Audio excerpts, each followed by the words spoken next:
Dal 1935 lei è la prima donna alla guida del Centro Sperimentale di Cinematografia, che è una delle nostre istituzioni più importanti per quanto riguarda la formazione dell'arte cinematografica. Mi piace pensare che, come dire, sia il segnale di un mondo che in qualche modo sta cambiando e dove, come dire, diventa sempre più normale che in dei ruoli in qualche modo apicali ci siano un numero, diciamo, più o meno paritario di uomini e donne. C'è un consiglio di amministrazione che è praticamente quasi tutto al femminile, c'è solo un membro maschile che sarebbe Andrea Purgatori, ma per il resto è tutto al femminile. Quindi una grande svolta. C'è una famosa quota celeste, ma lo diciamo chiaramente ridendo, Andrea Purgatori è un asso nella manica del nostro consiglio di amministrazione. Il Centro Sperimentale di Cinematografia è un'eccellenza a livello mondiale, chiaramente per la formazione diciamo, della risorsa umana che alimenta il nostro cinema in tutti i mestieri, ha al suo interno la Cineteca Nazionale. La Cineteca Nazionale è un bene straordinario perché è una sorta di madre protettrice di tutti i film che escono in Italia. Proprio un luogo dove la memoria del nostro grandioso passato cinematografico si fonde con la formazione dei talenti del futuro, quindi passato e futuro si incontrano in questo luogo in un modo straordinario e questa è una grandissima opportunità. Mettiamo insieme due cose, la grande cultura cinematografica e questi giovani che potrebbero diventare anch'essi patrimonio della cinematografia mondiale e ci piace sapere che questi due luoghi sono insieme. Ci piacerebbe immaginare una scuola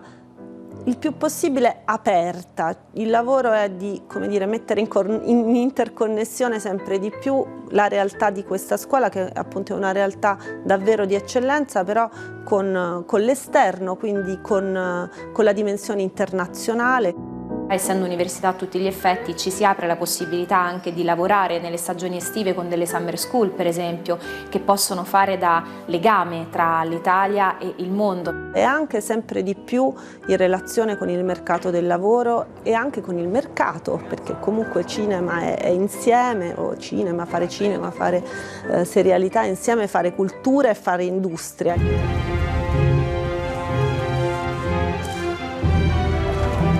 Il cinema è una grande occasione di lavoro, la presenza femminile però risente ancora di quel vecchio stereotipo che le donne insomma sono destinate a ricoprire certi ruoli e non altri. Storicamente i film diretti dalle donne sono pochissime, adesso i numeri stanno cambiando e oggi è un giorno molto bello da questo punto di vista perché una regista donna ha vinto l'Oscar con Nomadland, però insomma c'è tantissimo lavoro da fare sia appunto nella professione del regista che in alcune delle professioni del cinema, per esempio le direttrici della fotografia sono ancora un'eccezione, ci sono alcuni mestieri diciamo in cui ancora come dire, l'accesso alle donne è più complesso. Noi auspichiamo che le donne possano scegliere anche di studiare delle materie più prettamente maschili, ma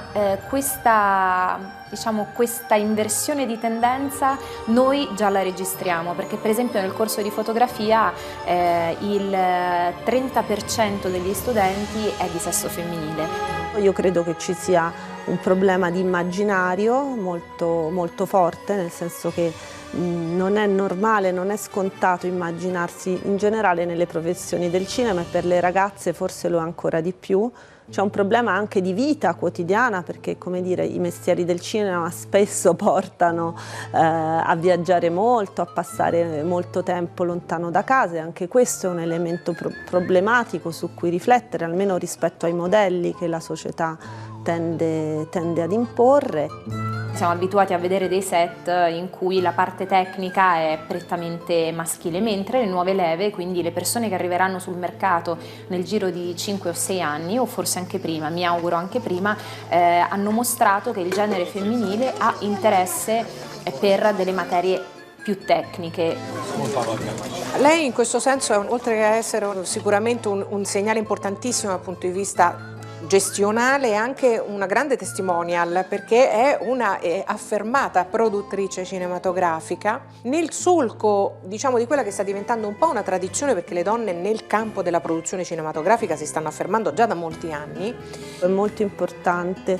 che soprattutto nei luoghi dove si prendono le decisioni, nei luoghi dove si scelgono i film, nei luoghi dove si prendono le decisioni circa gli investimenti economici, ci sia una alta rappresentanza femminile. Infatti uno dei primi gesti simbolicamente che insieme al nuovo Consiglio pensiamo di fare è di mettere un regolamento per cui in tutte le commissioni di ammissione al centro per la scuola nazionale ci sia, diciamo, tra i commissari un numero paritario, almeno il 50% di donne. Ora non è detto che le donne scelgano le donne, ovviamente non è questa la logica, però credo che sia un discorso di pluralità del punto di vista. Ecco, poi Cinzia, una cosa che mi piace è dire che l'arte non ha sesso. Noi stiamo parlando di donne, stiamo parlando di uomini, questo è un consiglio di amministrazione con un presidente donna, al femminile, ma veramente questo mondo non ha sesso, ed è la cosa che ci piace di più, che il cinema ci possa sorprendere, ci possa appassionare, ci possa emozionare. Non abbiamo necessariamente bisogno di capire o di sapere qual è il sesso della persona che ha scritto, che ha diretto o che ha illuminato o che ha disegnato gli abiti e le scenografie di un determinato film.